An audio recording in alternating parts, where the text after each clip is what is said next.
Welcome. At Pushing Up the Daisies, we believe that what happens in the hours and days after someone dies matters. We believe that how we take care of ourselves, each other, and the person who has died matters. We can help people to think about what they might want to do after someone's last breath, and give them all the practical information they would need to take charge of someone.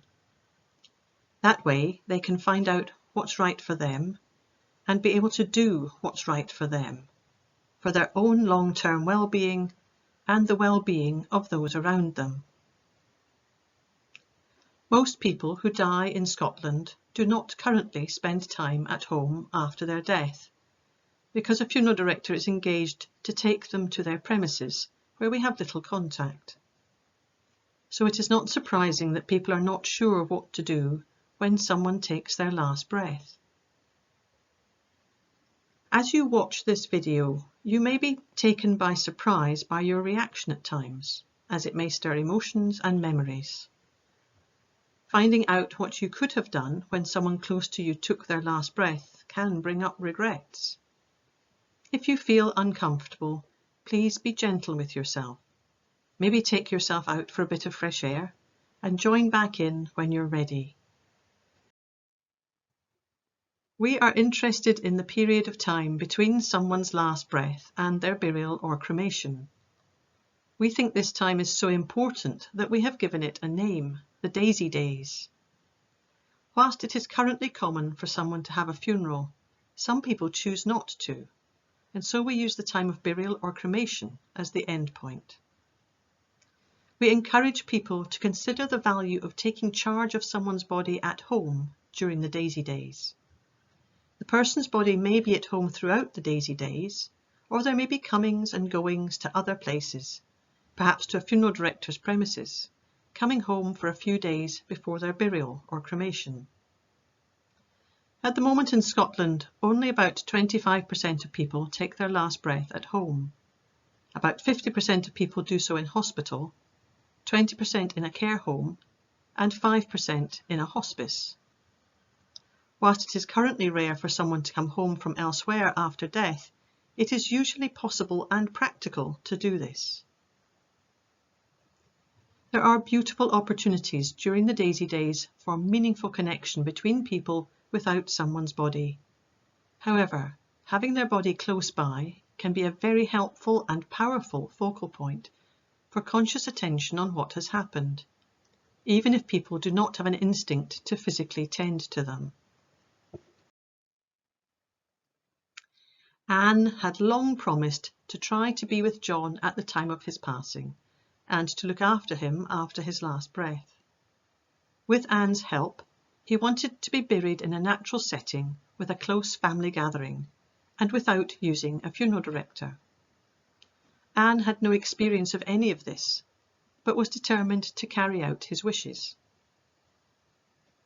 In John's last few days, Anne realised that she needed to be prepared for when John took his last breath. She contacted us to find out her options for help with John's body, his coffin, and burial. With our help, she sourced a willow coffin locally and helped to care for John's body. She found a natural woodland burial ground near to where John had connections in the south of Scotland. The owners of the burial ground reassured Anne that they could provide assistance and equipment for lowering his body into the grave, and they helped her complete the relevant forms. When John took his last breath, Anne telephoned his close family and the coffin supplier. After the doctor had verified his death, Anne sat with John for several hours, quietly talking to him. Local coffin maker Karen arrived with the willow coffin and helped Anne to gently wash and dress John and place him in the coffin, along with treasured photos and objects. Anne wanted to look after John until his burial, but neither her home nor John's was suitable. Since John did not want funeral directors involved, where could he lie until his death was registered and his burial arranged? Anne had a large van and often took John for trips out in it, which he loved. So John's casket was placed into her van, where he lay, surrounded with coal packs, which Anne refreshed each day. Once his death was registered, 3 days later, Anne drove John to the woodland for his family burial. Pushing Up the Daisies is a Scotland-wide charity based in Moray. It was started in 2016 by a group of local women who wanted to raise awareness of the options people have and possibilities that are available during the period between someone's last breath and their burial or cremation, particularly if they choose to keep the person at home during that time. The Daisy Chain is a network of volunteers around Scotland who give local advice and talks to groups. The charity has a network of over 250 people from all different backgrounds who support its work. Pushing Up the Daisies runs an advice line by telephone and email for members of the public who are either dealing with someone's death, preparing for someone's imminent death, or preparing for their own death. We inform people about their options after someone's last breath through events and an online course. We also educate health professionals, such as hospice nurses, about the care of relatives after their patient's last breath. Our After the Last Breath service provides practical after-death assistance in the Moray-Inverness area for people who want to be involved in taking charge of someone at home. This could be, for example, loaning equipment to take someone home from hospital, helping to tend to someone's body, helping move someone to a crematorium, or just being there to support someone to do everything themselves. The charity's work helps people to look after themselves when someone dies, and also to look after the person who has died. When we look at the history of what has happened in Scotland when someone dies, and what happens in other countries around the world today, we realise that what currently happens in Scotland is unusual. As someone put it, people are shoved out of our reach. Until less than 100 years ago, most people died at home, and they stayed there until their burial or cremation. Have we lost something which is of value to our well-being? What do you think is the first thing to do after someone's last breath? For us, the first thing to do is to pause. Slow down. There is no rush to do anything. This moment will never happen again. There's often a special, peaceful and comforting energy around, and by slowing down we give ourselves the best chance of experiencing this. Slowing down is important, whether at home, hospital, or elsewhere. Slowing down the first day after someone dies is key to people having time to notice their reactions and beginning to create meaningful Daisy days. Many people in Scotland these days think the first thing to do is to call the doctor and call the funeral director. Many people think this is what they must do. So let's look at what the law says. There are only 2 things which are legally required. Neither have to be done immediately, and there can be great benefit in waiting for at least a little while before doing anything. If someone takes their last breath at home, the first must do is to contact the person's GP or out-of-hours service for what is called verification of the death. This is when a doctor or nurse checks for signs of heartbeat, breathing and reaction, and verifies that a person has died. If someone is in hospital, this will be arranged by the staff there. The other must do is to contact any local authority registrar within 8 days to register the death. Our After the Last Breath quiz is a great way to learn about what is legal in Scotland when someone dies. It is available on our website. Whilst there are no other specific laws about deaths or funerals in Scotland, there are general laws that are relevant. For example, causing an offence to public decency. Just as people would not walk down the street naked, they need to cover someone's body while they're transporting it. Here are some legal points it is worth knowing. In Scottish law, no one owns a dead body, but the executor or next of kin has the right to decide what to do with it. This can be particularly relevant if someone is in hospital and the staff are reluctant to let them take the body. There is no need to inform the police when moving a dead body. In Scotland, anyone legally has the right to name who they want to arrange their funeral. They just need to write it on a piece of paper and sign it, or they can use the form on the Pushing Up the Daisies website. If someone hasn't done this, there is a hierarchy of people who have the right to arrange the funeral. Importantly, a partner who has lived with the person for over 6 months comes above children or parents in this hierarchy. The part of a will with any funeral arrangements is not legally binding, so it is important to choose a trusted person to arrange the funeral if you have specific requests. Whilst it may be legal to do things, crematoria and burial grounds will have local rules and bylaws to be followed. Different people react differently at the moment of death. Some have an immediate need for action, some are numb. Shock, the kind of attachment they have, or the caring relationship they have, all affect people's reactions and needs, and the ability to speak up for themselves. It is okay to want to keep someone close for a few days after they die. It's okay to speak to them, hug them, and tend to their body. Research shows that people who want to do so have deep regrets if they cannot do so. It's important for someone's well-being, if they have an instinct that they want to keep someone's body at home, that they follow this instinct. It isn't weird, even if people around them feel differently. It can be really helpful to talk about this ahead of time and prepare the people who are likely to be involved. Since starting Pushing Up the Daisies, we have heard many stories of regret relating to not being able to keep someone's body close after their last breath. Some of the regrets are from those who did not know it was possible or who couldn't speak up at the time. Others are from people who did know it was possible and spoke up, but did not get their needs met, perhaps because the majority wanted a funeral director to take the person away. We see all these people as quiet voices.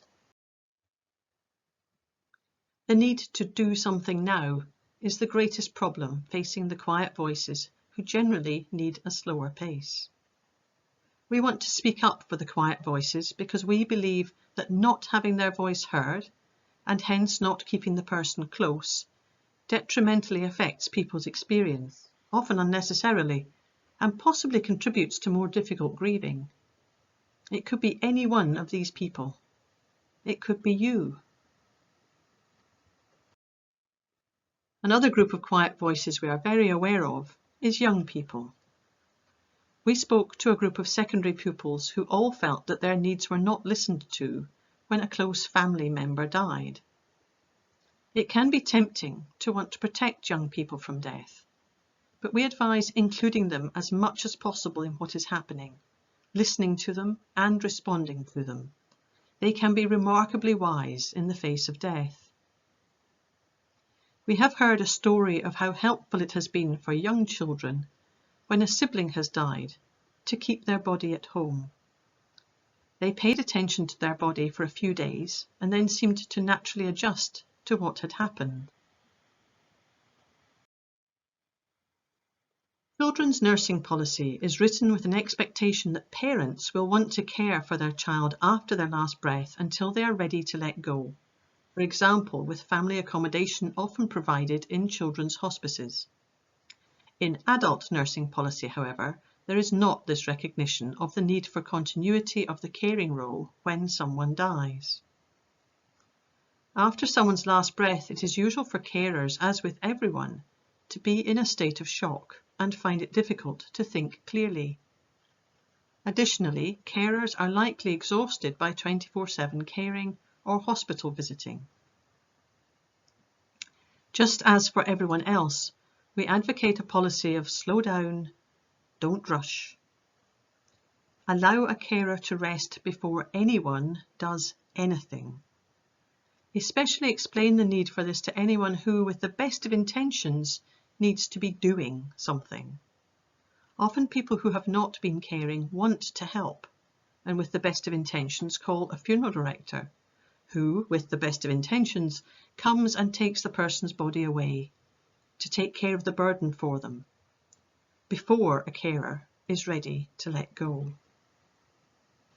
It's important to allow time for a carer to start gently releasing the relationship, and for them to consider continuing the caring relationship by tending to the person's body for some days until they are ready to hand it over. This is the difference between the end of the relationship being a wrench and the carer handing over the person when they are ready. Advanced thought and preparation with all the key people around is very helpful. Indeed, many people will likely be affected when someone dies. For example, carers, family, friends, colleagues, neighbours, and many more. Could having someone's body at home for several days after their last breath, in the usual flow of life, give these people a chance to say goodbye? Does that matter? Jane's partner, Robert, died at home after a long illness. Jane had given up work to care for him. Jane wanted to continue to take care of Robert after his last breath. She tended to his body and wrapped him in a sheet. Robert's wish was to be cremated, so Jane went to the local crematorium and the staff there helped her with the form. The registrar helped her to register Robert's death. Jane wanted Robert's home leaving to be on the way to his funeral ceremony. The convenient day for everyone attending the ceremony was Friday, but Robert couldn't be taken to the crematorium until the following Monday. What could she do? She spoke with a funeral director and arranged for Robert's body to be taken to their premises for the weekend after his ceremony. Robert's family and friends decorated his coffin with messages and photos during the ceremony, and then Robert went to the funeral director's premises for the weekend. On Monday morning, Jane and Robert's son drove him in their van to the crematorium and handed him over to the crematorium staff for cremation. There is no one right thing to do, no one right choice. There are only the choices that feel right to the people involved. People's choices may differ significantly. In this case, preparation and discussion ahead of time can be very helpful to ensure everyone's needs are met. If we have inspired you to help people find the right option for them when someone dies, here are our suggestions about what you can do. Firstly, learn more about the legal and practical options so that you can support yourself, those around you, and people you know who are dying or about to be bereaved. Encourage people to explore their wishes in advance so they have time to prepare. Look out for those who might benefit from keeping someone close at home for a few days, especially the carers and quiet voices. Look out for those who want to do something and could override a quiet voice. Slow down when someone takes their last breath. If this is something you are curious to find out more about to help yourself and those around you, please do visit our website. There you will find lots of information and also details of events, further learning, and ways to get involved. You can listen to stories from people who have honoured the body of their loved one at home on our YouTube channel, Pushing Up the Daisies Scotland. We also have leaflets which you can download from the website. And of course, you can call or email us.